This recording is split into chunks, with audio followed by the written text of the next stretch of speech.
Vamos a entrar nuevamente en tiempo de palabra. Recuerda que una palabra del Señor basta para curarnos, para liberarnos, para ayudarnos, mi querido hermano. Ayer empezamos a leer la carta de San Juan. Hoy vamos a entrar en el segundo mensaje de San Juan, esta primera carta de San Juan. Y nos hablaba el Señor claramente a través de Juan. ¿En qué lado estamos? ¿Luz o tiniebla? ¿De qué lado somos, mi querido hermano? Nos hablaba Juan muy claro, mi querido hermano. Ayer, hoy nos va a hablar sobre la familia, los hijos, los padres.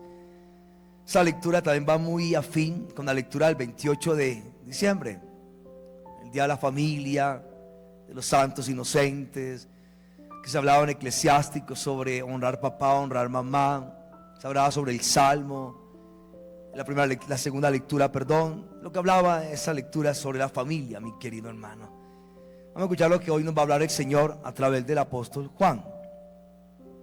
Les escribo, hijos, porque se les ha perdonado sus pecados por el nombre de Jesús. Mira cómo empieza a hablar Juan. Les escribo, hijos, porque se les ha perdonado sus pecados por el nombre de Jesús.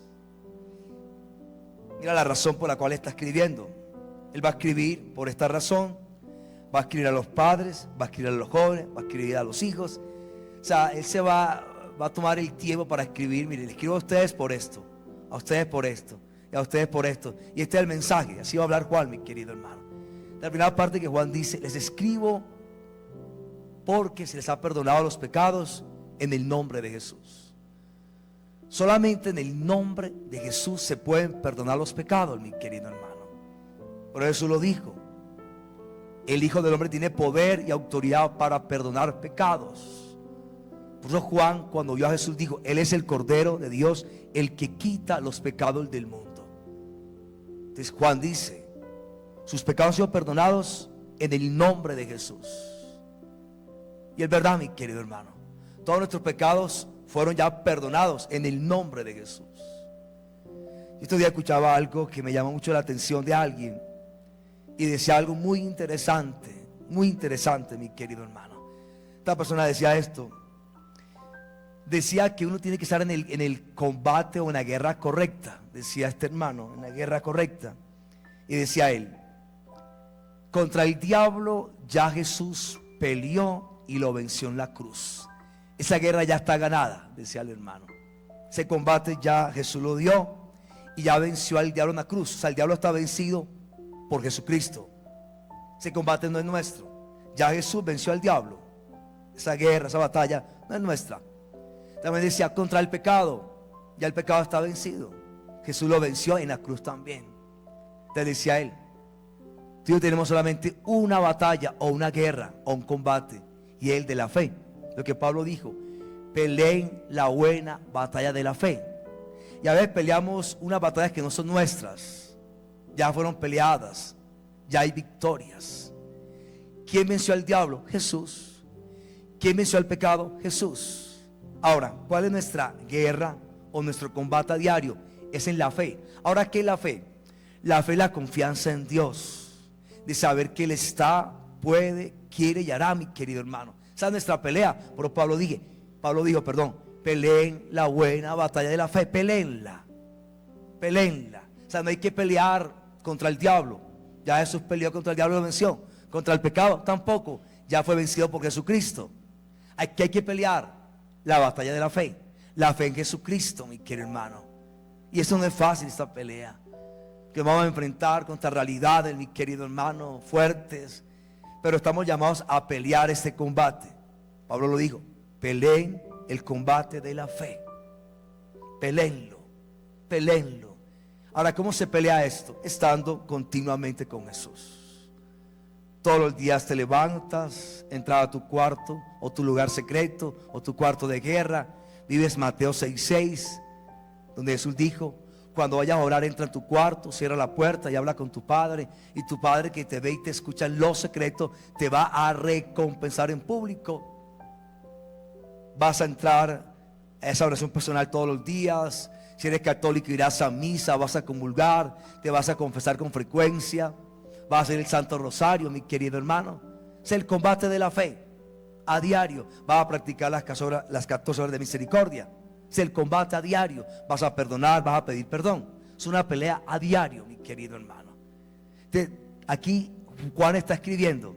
Mira lo que Juan dice: les escribo, hijos, porque se les ha perdonado sus pecados en el nombre de Jesús. Escuchen eso, es muy profundo, hermano. Les escribo, hijos, porque se les ha perdonado sus pecados en el nombre de Jesús. En el nombre de Jesús. Ahora va otro mensaje aquí. Les escribo, padres, porque conocen al que es desde el principio. Sale, está hablando a una comunidad en este momento. Está hablándole a un grupo de personas distintas en ese momento. Ahora le habla a los papás de aquella época. Ustedes conocen a Dios desde el principio. Le escribo, padres, porque conocen al que es desde el principio. Y yo me hago una pregunta: ¿será que tú y yo, como padres que somos, en verdad conocemos a Dios? ¿Conocemos a Dios? Mira, cuando tú vas al magisterio de la iglesia o al catecismo, el catecismo dice que fuimos creados por Dios por 5 razones. Por 5 razones, sí. Creados por Dios. Primera razón, para conocer a Dios. Para eso nos creó Dios y nos colocó en este planeta. Para que lo primero que hagamos es conocerlo a Dios. Conocer a Dios. Después de conocer a Dios, amar a Dios. Después servir a Dios. Después hacer el bien según su voluntad. Y quinto, ir al paraíso. Fuimos creados por Él para estas razones. Pero algunos no lo han entendido. Creen que fueron creados por Dios para el placer, el tener o el poder. No, mi querido hermano. Y algunos no conocemos a Dios. Pero Juan dice: le escribo, padres, porque conocen al que es desde el principio. O sea, Dios lo conocen. La pregunta es: ¿qué tanto conocemos a Dios? ¿O qué tanto estamos haciendo por conocer a Dios? Mucha gente que supuestamente es cristiana, católica, mariana, no hace nada por conocer a Dios. No leen ni la Biblia, ni la leen, mi querido hermano, nada. Pero sí tratan de conocer un producto, conocer otro idioma, otro país, otro pueblo, en fin. Y hacen todo lo posible por conocer. Pero a Dios no les interesa, mi querido hermano. Entonces Juan dice: ustedes, padres, les escribo a ustedes porque conocen a Dios desde el principio. Lo conocen. Y aquí hay un mensaje: hagamos lo posible por conocer a Dios. ¿Cómo? Lee la Biblia. Lee la Biblia. En la Biblia está la voluntad de Dios. ¿Cómo lo conocen? Leyendo la Biblia. Ahí está su voluntad. Porque palabra de Dios. Claro, porque en la Biblia está su voluntad. Antiguo Testamento, Nuevo Testamento. Pero ¿cuántos leen la Biblia? Mucha gente lee otros libros, o historias, o novelas, en fin, y no leen la Biblia. En la Biblia va a conocer a Dios, mi querido hermano. Y cuando uno conoce a Dios, lo va a amar. Porque uno no puede amar lo que no conoce. Uno, cuando conoce a alguien lo conoce, se enamora y puede que lo ame, claro, porque lo está conociendo. Así es con Dios, hay que conocerlo para amarlo, mi querido hermano. Le escribo, jóvenes, porque han vencido al maligno. Escuchen eso.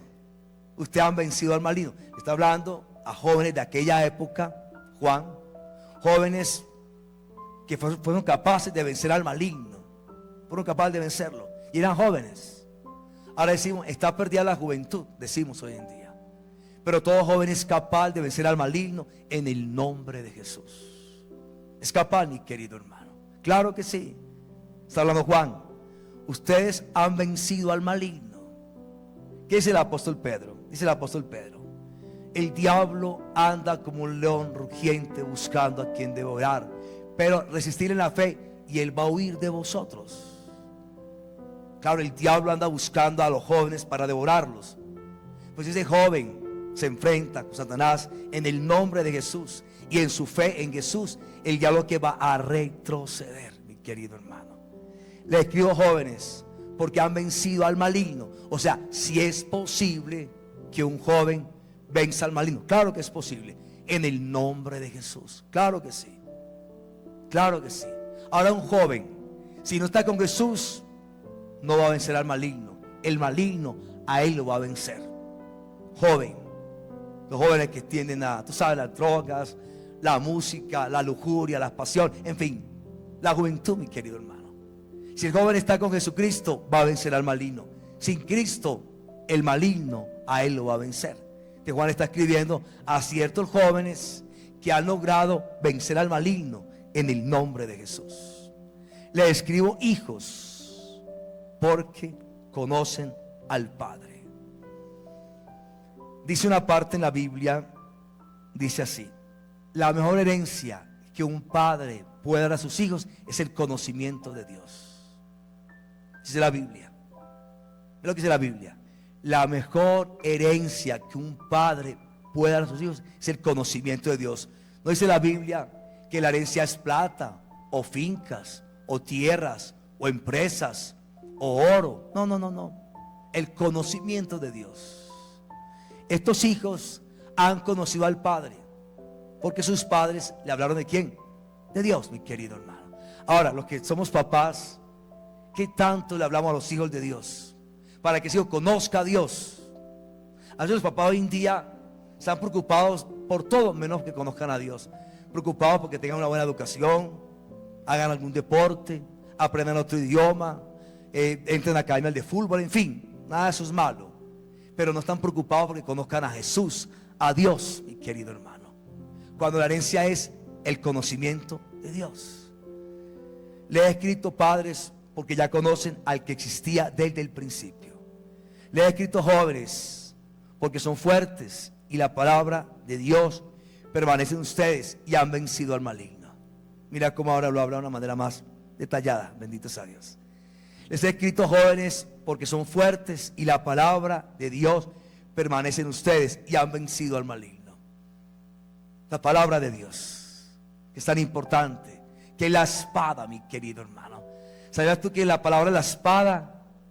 ¿Sabías tú que la fe es el escudo? Dice la Biblia, dice Efesios 6:10, colóquense la armadura de Dios. Y habla de un escudo que es la fe. El diablo va a tirar dardos, hay un escudo, no podrán entrar. Y la espada es la palabra. Tú con la fe te defiendes y con la espada tú atacas, mi querido hermano. Atacas al diablo con la palabra de Dios.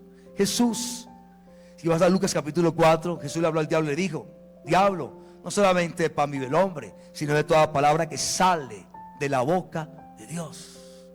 Ahora Juan escribe a estos muchachos, jóvenes, porque son fuertes y la palabra de Dios permanece en ustedes y han vencido al maligno. Cuando entiendes la palabra de Dios, en ti permanece, tú vas a vencer al diablo, mi querido hermano. Lo vas a destruir con la palabra de Dios.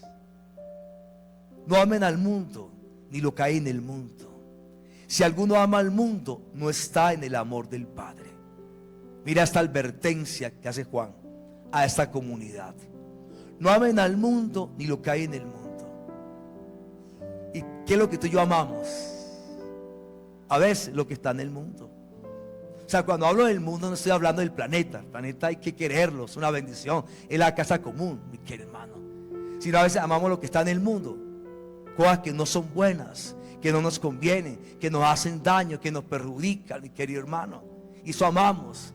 O sea, amamos mucho la codicia, la ambición, el placer, la vanidad. Queremos ser mejor que el otro, en fin, tantas cosas que están en este mundo, mi querido hermano. De Juan dice: no amen al mundo ni lo que hay en el mundo. Santo Dios. Si alguno ama al mundo, no está en el amor del Padre. O sea, amar lo mundano, mi querido hermano. Mira, te pongo un ejemplo para que me entiendas. A veces en las parejas, bendito sea Dios, relaciones humanas, se van ya por los sentimientos. Y te enamoras de alguien que no te conviene porque está casado, tiene compromiso. Y te enamoras. Eso está mal, mi querido hermano. Y aquel o aquella tiene una relación, una familia, un hogar, y tú te metes ahí a hacer daño y a hacerte daño. Y vas a terminar en un gran caos, mi querido hermano. Pero estás amando lo que está en el mundo. A veces amando más la lujuria, las pasiones. Y te entregas y tu alma se pone en riesgo de perderse, mi querido hermano. Entonces Juan dice: si alguno ama al mundo, no está en el amor del Padre. No está en el amor del Padre. Porque lo que hay en el mundo, mira cómo habla aquí, la concupiscencia de la carne y la concupiscencia de los ojos y la arrogancia del dinero. Mira cómo habla de claro Juan. Porque lo que hay en el mundo es la concupiscencia de la carne, o sea, lo sexual, la pornografía, todas estas cosas, mi querido hermano. Y la concupiscencia de los ojos. Tú sabes, los ojos. Vemos una cosa que no nos conviene, tú sabes. Y la arrogancia del dinero. Quiero plata, quiero dinero para sentirme mejor que el otro, más que el otro. Eso no procede del Padre, sino que procede del mundo. Y el mundo pasa y su concupiscencia. Pero el que hace la voluntad de Dios permanece para siempre. Escuchen eso. Para siempre. O sea, todo lo que tú ves hoy en día aquí en el mundo, por atractivo que sea, seductor que sea, pasa. Pasa, mi querido hermano. Pasa. Es transitorio. Hoy está, mañana no está. En cambio, quien hace la voluntad del Padre permanece para siempre. ¿Qué significa esto? Que irás a donde, a la eternidad, irás al cielo, al paraíso, a disfrutar una vida mejor que esta por siempre. Una vez yo estaba en Picaleña, estábamos allá en la cárcel de máxima seguridad de extraditables. Fuimos allá a una misión y estando allá fuimos a llevar quidaseos. Yo recuerdo que un muchacho se levantó, a los cuales íbamos a hablar y entregar el quidaseo, y nos dice, lo que estábamos allá antes de que nosotros empezáramos a hablar, nos dice, le voy a dar un consejo, hermanos. Un pelado joven, por ahí de 35 años, y estaba en el pabellón de máxima seguridad de extraditables, mi querido hermano, en Ibagué, en Picaleña. Y nos dice él, le voy a dar un consejo, muchachos, nos decía él. Hagan la voluntad de Dios, así no les guste, así les cueste, así no les agrade, les conviene. Nos decía el hermano, les conviene. Hagan la voluntad de Dios, así no les guste, les cueste. Hagan la voluntad de Dios, les conviene. El no hacerla les va a traer grandes problemas. Mírenme a mí, aquí estoy preso, me van a extraditar a los Estados Unidos por narcotráfico, porque yo no hice la voluntad de Dios. Y todo pasó, mis lujos pasaron, todo pasó, ya no tengo nada. Ahora voy a una cárcel de los Estados Unidos. Hagan la voluntad de Dios, nos decía él, así no les guste, les conviene. Hoy Juan dice algo muy fuerte. Todo pasa, pero el que hace la voluntad de Dios permanece para siempre. Ahora, ¿qué significa esto? Que vas a amar a Dios por encima de los demás. Sí, así te cueste. Que vas a decir al pecado, no, así te guste el pecado o te agrade el pecado, no lo voy a hacer. Vas a hacer la voluntad de Dios porque tú quieres permanecer para siempre. ¿Qué significa esto? Que tú al morir vas a entrar al paraíso. Si no, todo se va a quedar aquí, mi querido hermano. Mas Jesús dijo algo poderoso. ¿De qué le sirve al hombre ganar el mundo si al final pierde su alma? O sea, se condena, se va al infierno. ¿De qué le sirve la vanidad, el poder, el placer, tener 2, 3, 4 mujeres, placer por aquí, placer por allá? ¿De qué le sirven lujos? ¿De qué le sirve si al final pierde su alma? Se va a condenar. ¿Para qué le sirve? ¿De qué le aprovecha? Mira la palabra de Jesús. ¿De qué le aprovecha? ¿De qué le sirve al hombre ganar el mundo? El mundo, si al final pierde su alma. Y Juan dice hoy, todo pasa, pero quien hace la voluntad de Dios permanece para siempre. Para siempre, mi querido hermano. Esto es poderoso. Aquí Juan está hablando, tú sabes, a los jóvenes, a los hijos, a los padres. Está hablando Juan de una manera muy clara, mi querido hermano. Muy clara. Está hablando de que Jesús perdona pecados. Bueno, este mensaje es poderoso, esta carta, mi querido hermano. Es para que la escuches otra vez si puedes y la vivas, mi querido hermano. Aquí todo es pasajero. Mira cómo dice al final Juan. Porque lo que hay en el mundo, la concupiscencia de la carne y la concupiscencia de los ojos y la arrogancia del dinero, eso no procede del Padre, sino que procede del mundo. Y el mundo pasa y su concupiscencia, pero el que hace la voluntad de Dios permanece para siempre. Para siempre, para siempre. ¿Sabías tú que Juan escribió el Apocalipsis también. Juan escribió 3 cartas, un evangelio y el Apocalipsis. Y Juan en el Apocalipsis dice, que es el libro de la revelación, dice él, que en el cielo es un lugar donde hay gozo y paz por siempre, donde hay ausencia de todo mal, de todo sufrimiento, de todo dolor. En el cielo, mi querido hermano. Solo Juan vio el cielo, y en el cielo no existe enfermedad, dolor, sufrimiento. Es un gozo y paz por siempre, y va en aumento, dice la Biblia, en aumento. O sea, cada día más gozo, más gozo, más gozo. En cambio, en el infierno es el rechinar de dientes. Allá existe enfermedades, cáncer, sufrimiento, dolor, amargura, depresión, ansiedad, y es por siempre, y va en aumento, mi querido hermano. ¿Cuál es el consejo? La palabra de Dios, vamos a vivirla. Vivirla, ser su voluntad para permanecer para siempre. ¿A dónde? En el cielo. Amén.